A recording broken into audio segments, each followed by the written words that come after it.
Okay, Shabab, now we are going to move to the AC generation, and we are going to describe now the function generator. This is our function generator. The first thing to do is to turn it on from here. Okay, this is one type, by the way, of the function generator. There is another type in another lab of the function generators that maybe we are going to describe in another video, inshallah. But let's start with this type. This is the easiest one. Here you can see that we have a sine wave. You can generate a sine wave, you can generate a square, you can generate ramp, you can generate pulse or noise or some other waveforms. But the most important waveforms for us are the sine, square, and ramp.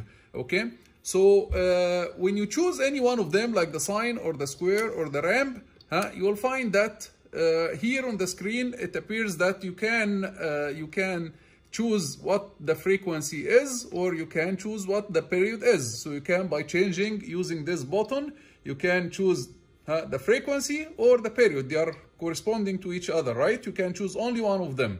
And then also you can choose the amplitude or the high level, the maximum of the waveform. And also you can choose something called the offset. So let's start by choosing the frequency. If you click here, and you choose that you are going to set the frequency, then you can write the frequency from here, let's say 2 kilohertz. Then here you get an options. Do you want microhertz or millihertz or hertz or kilohertz or megahertz? So we are going to choose kilohertz. Now you choose the frequency for our sinusoidal wave to be 2 kilohertz. Then we move to the next button, the amplitude.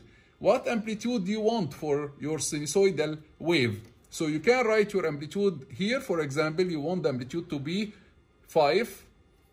And then you will get, once you write 5, you will get options here. Do you want 5 millivolt peak to peak, or 5 volt peak to peak, or 5 millivolt RMS, or 5 volt RMS, or dBm, or cancel? So you choose whatever you want. So for example, we want 5 volt peak to peak. So you click here. Now we set the amplitude of our sine wave. So we're ready. We set the frequency and the amplitude.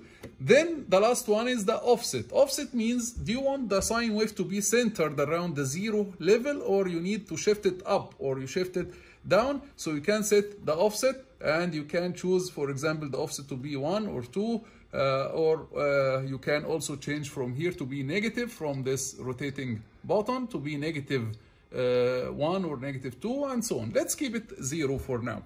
You can also change your square wave. If you change your square wave, you will get an additional option of duty cycle. Duty cycle is the part of the wave where the voltage level will be high.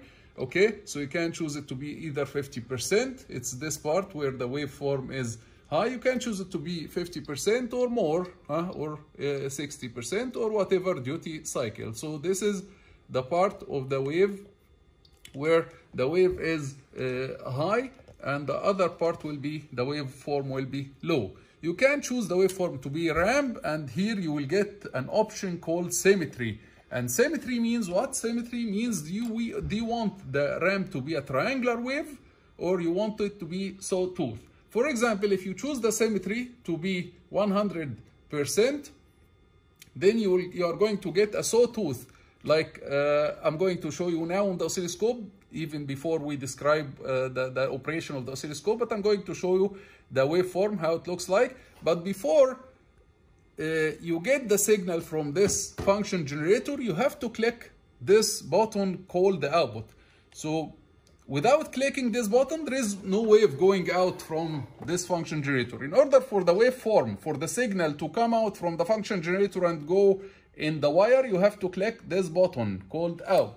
Once you click this button, the waveform or the signal is going to the wire, and this wire now is connected to our oscilloscope. As you see, the symmetry now is 100%, and the symmetry is 100%, and we are going to get, and we are getting a sawtooth wave. Let's now change the symmetry. Let's now change the symmetry to 50%, for example.